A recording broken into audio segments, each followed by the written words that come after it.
Olá, pessoal, boa noite. Espero que estejam todos bem.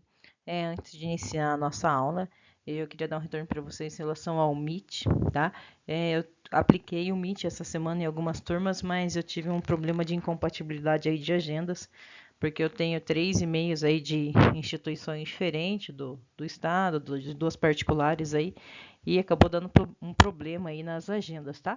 Mas eu já passei para TI. Semana que vem nós normalizamos isso e na sexta-feira nós já começamos a usar o Meet, tá ok? Acreditei que uma semana aí menos já é o tempo aí para normalizar nossa situação, tá ok?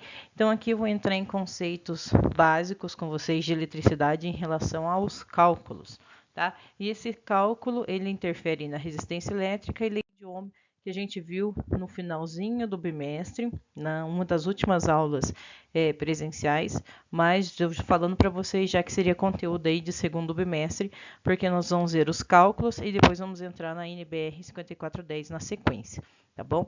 Então aqui trabalhando com a resistência elétrica, que é um dos principais elementos que nós fazemos cálculos para determinar o quanto um aparelho vai consumir de eletricidade. Então a gente primeiro determina a carga, eu preciso saber quanto eu vou ter de corrente circulando, por exemplo, no ambiente da cozinha, no ambiente da sala, dos quartos, dos banheiros, lavanderia, área externa, para depois entender a topologia da norma, que é os desenhos, e por fim fazer o projeto. Tá? Então, essa é a sequência aí das informações para a gente até então finalizar esse segundo bimestre, tá bom? Então, a resistência aí é uma característica que nós falamos que é uma oposição à passagem da corrente elétrica, porque ela serve como uma barreira. Isso não é novidade para vocês, porque eu já comentei. É um elemento que, por que a gente fala oposição? Porque ele aquece. E a necessidade de aquecimento faz com que aquele filamento, por exemplo, vamos dizer de um chuveiro, o filamento dele interno aqueça, ele precisar acumular essa energia de uma forma aí que ele recebe o elétron e passa para frente, recebe e passa. Por isso que a gente consegue ter, por exemplo, a água quente. O elemento da resistência ele vai se aquecendo, a água passa por ali e ela chega a uma temperatura mais agradável, e principalmente nessa época em relação à temperatura, né? Então, uma temperatura mais quente, tá bom? Então, por isso que nós falamos que a resistência é uma oposição, porque ela serve como uma barreira para o elétron, que deve circular de uma forma constante para aquecer esse elemento e aí, no caso, fazer o funcionamento do componente, seja chuveiro, seja uma torradeira, qualquer elemento hoje aí na base de que tenham resistências, tá? Normalmente aquilo que a gente fala, queimou, rompeu, normalmente a resistência. Essa oposição da condução da corrente é provocada aí principalmente pela dificuldade do elétron. O que seria essa dificuldade aqui do elétron? É justamente a forma que ele vai passar na resistência. Quanto mais grossa essa resistência, que a gente vai entender um pouquinho adiante, que é o milímetro dela, a espessura, quanto ela tem de comprimento, mais dificultoso é para o elétron percorrer, porque ele tem que percorrer numa velocidade constante de cada um, vamos dizer, como se cada elétron tivesse enfileirado um atrás do outro, né? Não é bem dessa maneira, mas o que eu quero dizer para vocês, ele tem que passar em sequência, em seguida, não posso ter intervalos de tempo sem a passagem de um elétron, tá? E esse elétron, o movimento dele é o que aquece o material. Por isso a gente fala que é uma estrutura atômica de materiais de um elétron quando passa num condutor. Então, a resistência, o símbolo é o R, tá? Quando a gente for trabalhar com o circuito agora, quando eu falar desenho, circuito elétrico, a gente vai usar os elementos específicos, um R, que é a do resistor, tá? A unidade de medida, por exemplo, se eu calcular R igual a 10, a unidade que vai depois do 10, por exemplo, é o ômega, é o símbolo, tá? A mesma coisa que eu falar, são 10 horas. A hora é a unidade, o H é a unidade. Quando eu falo R igual a 10 ohms, eu estou dizendo que a resistência tem o valor de 10 com a letra grega ômega, tá? Seria o símbolo para finalizar o valor numérico, para eu dizer que R é igual a 10. 10 o quê? 10 ômega, o símbolo do ohm, que representa a unidade para a resistência elétrica. tá? Então, o desenho, quando a gente coloca no circuito, que depois eu vou mostrar por completo para vocês, é esse tracejado aqui, tá? Que eu deixei em amarelo, que mostra aí, principalmente quando a gente usa em diagramas, para simbolizar resistência ou consumo de eletricidade. Então, é esse R, tá bom? Sempre R maiúsculo, porque em função da homenagem ao cientista aí que descobriu até o símbolo da resistência e o ômegazinho aqui sendo a unidade de medida, tá? Quando a gente fala de resistência, então a resistência de qualquer material, secção reta. Então, vamos pensar que como se eu estivesse pensando aqui, vou deixar em preto numa linha, tá? Numa linha. Então, é como se eu tivesse o fio reto de forma contínua, ok? Ele vai trazer para nós algumas características. Então, vamos dizer lá, eu tenho a minha resistência, o fio aqui, tá? Ele tem 4 situações importantes para a gente destacar. O tipo do material. Esse material, ele tem algumas características. Ele pode ser de cobre, tá? Que é o mais comum, aquele que nós usamos na nossa residência. Então, ele pode ser de cobre, que é o mais comum. Depois, nós temos instalações elétricas que podem ser de alumínio, que é o principal a relação usada aí em alguns países da América do Norte, tá? Em função da propagação de chama, que ele propaga menos chama do que o cobre, tá? Mas como ele é um material um pouco mais caro em alguns pontos, hoje até esse valor ele caiu muito em relação ao cobre e o alumínio, tá? Mas enfim, uma questão cultural e valores, aqui no Brasil a gente usa muito o cobre, não só no Brasil, mas na América do Sul, normalmente a América do Norte que usa o alumínio, seus de alumínio, tá? Ele vai ter o comprimento, isso aqui vai afetar muito, tá? Porque veja só, eu preciso saber do comprimento desse cabo do início, que a gente coloca do início, um símbolo básico aqui para nós. Quando eu faço um símbolo parecido com esse, seria do início do quadro geral do QGD, tá? O QGD a gente fala quadro geral de distribuição. Isso aqui eu vou passar para vocês depois nas outras apresentações, tá? Eu só estou iniciando. Então, o QGD é quadro geral de distribuição. É o quadro onde ficam nossos disjuntores, tá? Então, o comprimento desse cabo, ele vai sair do QGD, do quadro geral distribuição, até a minha carga.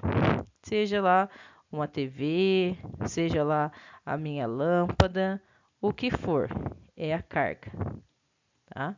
A carga. Então, a carga, a gente está consumindo eletricidade. Então, imagine só, vamos dizer aí que eu tenho uma casa de 200 metros quadrados, né?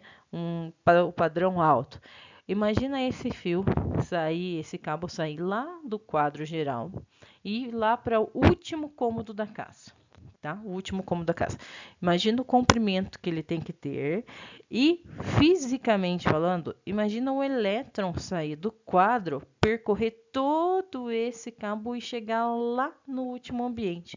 Então, eu tenho um comprimento de cabo muito grande, tá? Para a quantidade de elétrons que vai passar. Vamos dizer que eu tenho um banheiro lá na área da churrasqueira e um chuveiro. Então, olha o comprimento do cabo e o percurso que eu tenho aqui, que esse elétron vai passar. Então, isso se chama resistência e eu tenho aqui uma resistividade, que a gente vai ver. O que é resistividade na prática? Esse elétron ele tem que passar constantemente, de uma forma, vamos dizer, contínua, e esse cabo vai aquecer do começo ao fim da casa. Tá? Então, qual é a resistividade que eu tenho ali? Quanto ele está aquecendo? O quanto eu tenho de perdas de calor nesse cabo? Que está percorrendo ali ele está passando, né, dentro de um eletroduto do cano que eu falei para vocês lá dentro do eletroduto que vai na residência. Então, quanto não está aquecendo esse cabo? Quanto tempo eu tenho de uso dele se eu ficar usando várias vezes esse chuveiro todos os dias, durante meia hora, por exemplo? Então, isso é resistividade. Eu vou ter que calcular quanto eu estou perdendo de força mecânica, de material do cabo, de eficiência dele. Então, Quando eu tenho, vamos dizer, um cabo que sai lá de novo do QGD, tá? Ele saiu do QGD. Vou deixar aqui no outro cabo. Vou fazer uma carga aqui amarela, tá? Ele saiu do QGD e ele chegou numa outra carga, que eu vou deixar aqui em amarelo. Carga. Só que, olha só, a distância do primeiro cabo, ela é maior do que em relação ao segundo, tá? O segundo equipamento que está recebendo a fiação do quadro até a carga, ele é mais curta. Então, quer dizer, naturalmente, depois a gente vai ver isso com os cálculos, que essa carga, esse fio, ele tem maior durabilidade do que o primeiro que pega a casa inteira, tá bom? Então, o comprimento desse cabo, que está sendo a minha resistência, porque o elétron vai passar nele, ele sofre interferência conforme o tamanho, tá? O tamanho do cabo, ele não é entre um e outro equipamento, ele não é a mesma coisa em termos da resistência ou da eficiência, tá? Quer dizer que se eu usar o mesmo, digamos lá, eu tenho 2 chuveiros na minha casa, eu uso bastante um deles e o outro de visita, quase não se usa. Então, isso já determina a eficiência, já tem uma resistência ali de cada fiação. Mas o primeiro tem um chuveiro de 7.500 watts, o segundo eu tenho de 5.500, já é um outro fator. Então, a resistência do cabo, a gente tem que observar tudo isso. O comprimento dele, a potência que ele está sendo utilizado e a tensão ainda 127 ou 220, tá? Então, as 4 características que nós estamos tratando em relação a uma fiação que sai do QGD até a carga. E o tamanho desse fio, ele determina se esse cabo ele será mais eficiente, menos eficiente, ou se ele vai ter aí alguns problemas quanto à durabilidade, aquecimento e tudo mais, tá? Então, isso aqui é uma visão geral da teoria para a gente entender. Área, secção da reta, tá? O que é isso? Área, secção da reta. Vamos dizer que eu vou pegar esse mesmo cabo agora, que eu tenho aqui na frente, né, que eu coloquei para vocês, esse maior, e vou cortar ele no meio. Então, vamos dizer que eu peguei esse cabo, cortei no meio, tá? Então, ele vai ficar 2 partes para mim, tá? Eu tô colocando o desenho aqui no canto esquerdo. Quando eu rompo ele 2 partes, eu vou olhar de dentro. Então, eu vou cortar o cabo e vou olhar para dentro dele, tá? Então, vamos dizer que eu tenho de uma forma circular daqui o cabo que eu estou olhando por dentro, tá? Quando eu olho o cabo por dentro, eu vou ver a fiação metálica. Então, olha só, aqui dentro desse cabo, que eu estou olhando de frente agora, não estou olhando a borracha, eu vou ver os fios metálicos aqui dentro, tá? Os fios metálicos. Então, o que é área de secção da reta? É quando eu pego esse fio, eu corto ele e olho de dentro. É a área da secção transversal que a gente fala. É quando eu olho de frente o cabo, tá? Quando eu olho de frente, eu posso ver que ele virou uma circunferência. Ele virou uma circunferência. Então, aqui a gente encontra uma área. A, representado por A. A área de circunferência, que vai informar o que para mim? O que eu tenho quando eu tenho uma circunferência? Eu tenho um raio, certo? Que é da metade da circunferência até a borda dela. E quando eu considero a parte interna inteira, de ponta a ponta, eu tenho D, que é o diâmetro, tá? Então, isso a gente fala na matemática, porque a gente vai usar isso mais pra frente. Então, eu tenho que a área interna dele, eu olhei de frente o cabo, depois que eu cortei. Então, eu tenho A, que é a área total dele. Quando eu pego da metade para a borda, que é onde tem isolação, que é onde eu tenho borracha, é o raio. E quando eu olho de borda a borda, passando por dentro desse cabo, eu tenho o diâmetro, tá? Que é dado por D. Tudo isso, ele vai gerar para mim, no final, uma temperatura adequada dessa circunferência, tá? Temperatura adequada desse processo. Então, pessoal, hoje eu vou deixar essa teoria para a próxima aula, pelo Meet, nós utilizarmos aí alguns exemplos já de cálculo para a gente começar a entender as contas, tá? Até porque uma questão da instituição é que os vídeos não se alonguem por muito tempo, até para vocês assistirem aí com tranquilidade uma, duas vezes, quem quiser. Coloquem as perguntas no fórum, eu vou responder, e a semana que vem eu vou calculando essas partes com vocês, ponto a ponto, para a gente entender o desenho e o cálculo, tá ok? Muito obrigada, até logo.